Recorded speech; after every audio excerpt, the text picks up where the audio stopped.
In this lab, we're doing a Diels Alder reaction, which is a reaction between a diene and a dienophile that creates carbon-to-carbon bonds that join the two reagents into a substituted cyclohexane. There are 3 possible procedures for this reaction this week, and this is procedure 3.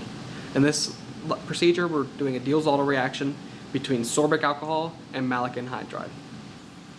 First thing we need to do is get 100 milligrams of our sorbic alcohol. Now, sorbic alcohol has a pretty low melting point, so it's going to be easier for us to heat this up, transfer it via pipette, and then get its mass that way.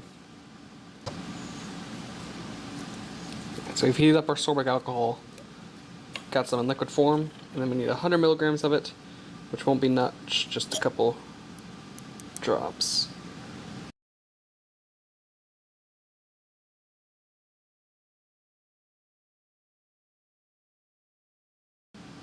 It's leveled out at 103 milligrams. Next we need 1 mole equivalent of malic anhydride, which will be, again, another 103 milligrams. Alright, so we got our malic anhydride. We'll go ahead and get some pieces. It may be in some larger chunks, so you may need to break it up a little bit.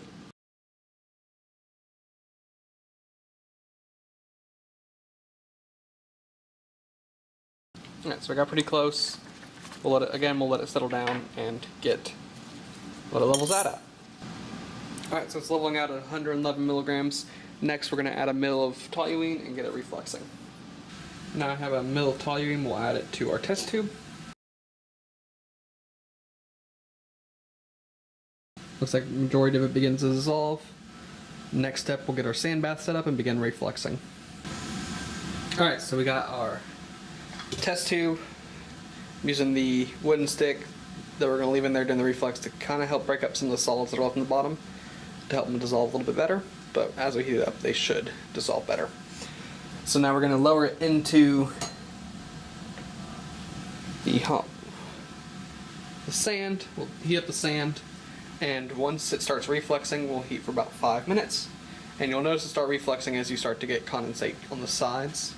And you want to keep the temperature down so that it doesn't go up too high, but you want your condensate about halfway up. I'm not sure how well it's showing up on camera, but we are starting to get some condensate right above the liquid. So we're going to go ahead and start the 5-minute timer and let it reflux. Alright, so it's been about 5 minutes. We've taken out, removed our wooden stick, and we're going to let it cool to room temperature, and then we're going to put it in. Alright, so we have the formation of some solids on the edge here. Not really focusing very well. But we're going to go ahead and put this in an ice water bath and cool it down even further. I also have a couple mils of toluene here. This is just pure toluene, and we're going to go ahead and put it in the ice water bath as well. This has been sitting in the ice water bath for a little bit. As you can see, it's a little cloudy on that side, but we do have some solid around the edges, and it's a white clear solid. It's a white solid, which is good. If you get a yellow solid, it means you have some toluene stuck in there still, likely. We're going to go ahead and filter this, rinse it with small amounts of toluene, and get our solid. So, there you go.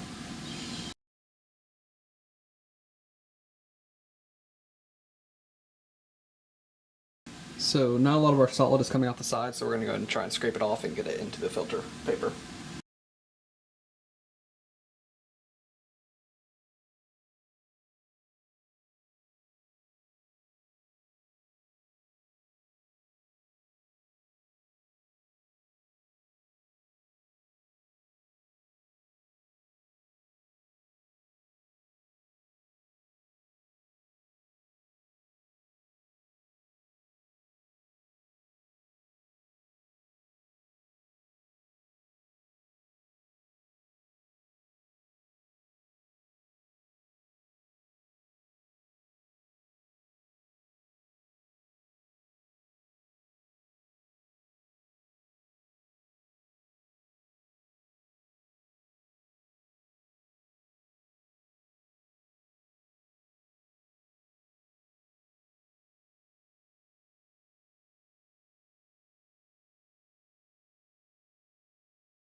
Alright, so I think that's about all we can get out of there. I'm going to use a little bit of toluene to wash the rest on top, but then we're going to let it dry really well. Alright, so here is the product we scraped out of the test tube. It looks like a little may have still been in the DCM and crashed out, but because I'm not sure about the purity of some of that, I'm going to stick with just this, and we'll get a mass on it, and then take it over to the mass spec.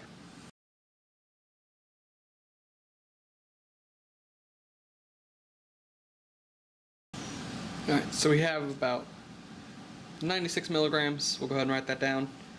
There's a pretty high number, so we will look at the mass spec, but it may be some extra toluene still in the product. Alright, this is our mass spec here in the organic lab in the Advient Expression CMS. And what's really nice about this mass spec is it uses an ASAP port, which is really easy to prepare your sample. I'll walk you through it in a second. Another nice thing about it is it uses an APCI port, ionization source, which stands for atmospheric pressure chemical ionization. And what that means is that all our ionization happens at atmospheric pressure, which means we don't have to pressurize our sample. And it's chemical ionization, which means we're adding a proton, so whatever mass we see at the end is going to be +1 to our mass of our actual product. So next step is we're going to get the computer set up, start running, and prepare our sample. So when you log onto the computer with the mass spec, you're going to type in the password and username, and you're going to go to Advient CHEMS Express. Click on it. It's at the top middle. At this point, we're going to put in our username and password. It is taped onto the computer so you can log in. And as I said a second ago, we use an ASAP probe here. So we'll go ahead and click that, and it will pull up the settings. Alright, so first thing with the settings, we need to set it up. So up here it has compound ion type. We're going to set it for low temperature and low fragmentation. So what that means is it's going to not raise the temperature very high. It's going to keep everything at a lowish temperature compared to the high temperature. And we want low fragmentation. Low fragmentation means we're not going to be giving it as much energy, so it's not going to be breaking up as much as you would see normally in a mass spectra. So we're going to choose low temperature and low fragmentation. We want just positive ions, and we want our start at 100 m/Z and our end at 400 m/Z. The m/Z stands for mass over charge. Because of all our ions will be a +1 charge, it'll just be equal to our mass. We can leave the runtime alone. One thing you want to make sure you always do is down here at acquired data for your sample group and sample ID, click the date and time. That will select a new date and time, and that's going to be the unique identifier for your mass spectra. So now that we got this ready, down the bottom left is a red sentence that says instrument state prevents acquisition. So we're going to go ahead and press this green power button here to set it to operate mode.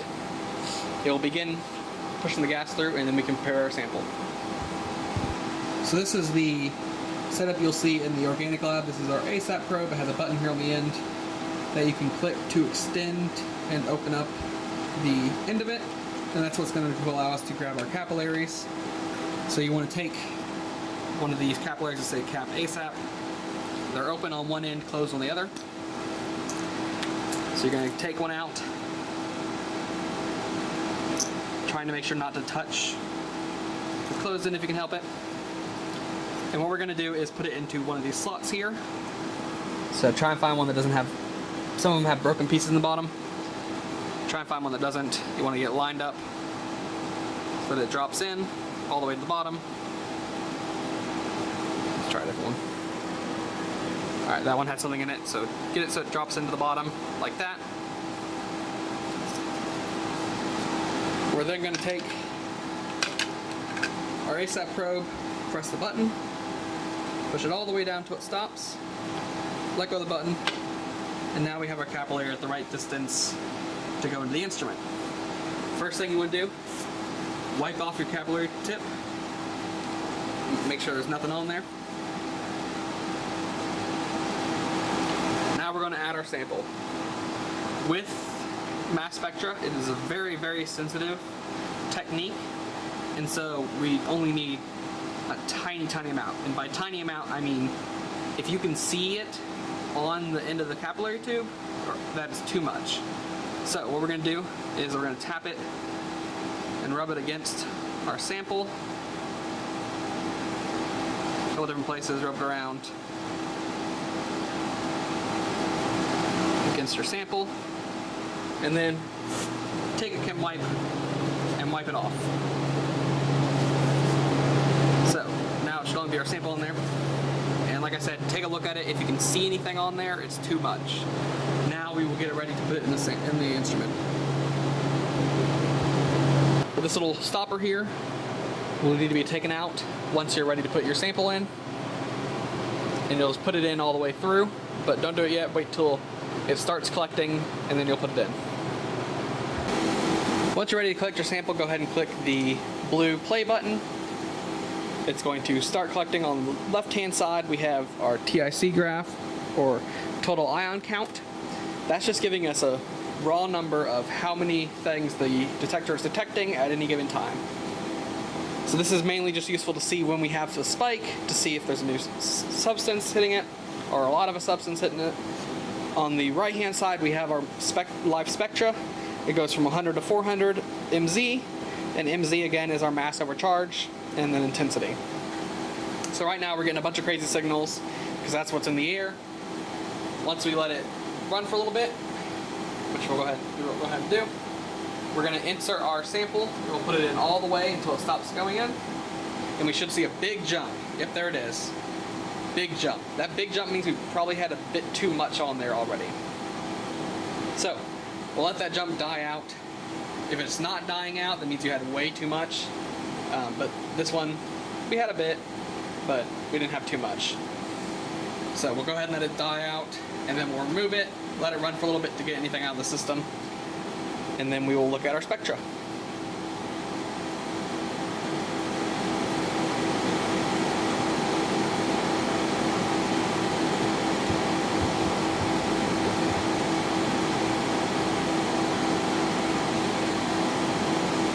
So starting to die out a little bit, we'll go ahead and take our sample out.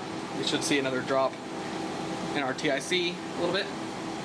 And we'll let it run until it stabilizes back to where it was beforehand. With your capillary, once you're done with it, once you're done with your capillary, you can eject it by pressing the button down and putting the capillary tube in the beaker next to the holder. Alright, so it's leveled back out again. We'll go ahead and press the stop button. And then in the bottom left-hand corner, let me zoom out so you can see it, or bottom right-hand corner, there is a button that says Data Express.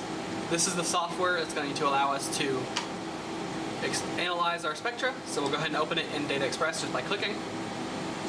And here's our spectra. Now, again, what we have at the top is our TIC, our total ion count, and what we have at the bottom is our spectra. Now, the spectra right now is an average of what we had the entire time. So it has a lot of our background stuff. That 277 we saw a lot was background. That 203 was a lot of background. So what we want to do is remove our background. In order to do that, there's a button up here at the top middle that says background. We're going to click it, and you're going to drag to select your background. So underneath the line here, we'll start at 0. Drag and select a lot of this up until we get to our peak. And then underneath the peak, we're going to click again, drag, and hold. This green area where my cursor is what we're going to be looking at in our spectra. So if we look down at our spectra at the bottom, we have a really big peak here at 197.1, and a really smaller peak, but still significant peak at 179.1. The largest peak in a mass spectra is called a base peak. And so in this case, our base peak is 197.1. What also is occurring in this one is 197.1 is our molecular ion peak. So a molecular ion peak is your your sample without any fragmentation. In this case, the mass of our sample is 196. So we add a proton, we get 197, and that is our molecular ion peak. So our 179 is likely a fragment of our product. Our mass spectra is positive for our product. Now we're going to get it in a capillary tube, get a melting point. Make sure you don't use it all the first time in case you go over your melting point if you're ramping too fast. In this case, we're looking for a melting point about 151, 161. So I would recommend on your first try setting your plateau below that and then ramping once you get about 145 or so.